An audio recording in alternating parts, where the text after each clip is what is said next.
So almost struck అయిపోయినా, cold అంతే. So but నాకేం ప్రాబ్లం లేదు. ఇక్కడ నుండి ఇంకొక 6.4 కిలోమీటర్స్ ఉంది to reach hotel.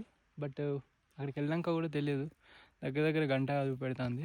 But reach అవుతామా లేదా అనేది తెలియదు. అండ్ ఇక్కడ ఏదో ఇల్లు ఉంది, ఇల్లు కాదు అది, ఏదో లైక్ అది ఏంటో ఎవ్వరు లేరు అందులో. మరి అక్కడ ఉండొచ్చా లేదా అది తెలియదు. ఏదో సూపర్ మార్కెట్ ఉంది, సూపర్ మార్కెట్ రెస్టారెంట్, అక్కడ కూడా ఎవ్వరు లేరు. అక్కడ ఉంటే ఉండొచ్చా లేదా తెలియదు. ఉరుములు వస్తున్నాయి. ముందర ఒక పెద్ద టన్నెల్ ఉంది అక్కడ, అది కూడా కొంచెం టెన్షన్ అవుతుంది. ఎట్లా వెళ్ళాలి ఏంది ఏం తెలియట్లేదు. ఆల్మోస్ట్ స్ట్రక్ అయిపోయినా. అండ్ ఇక్కడ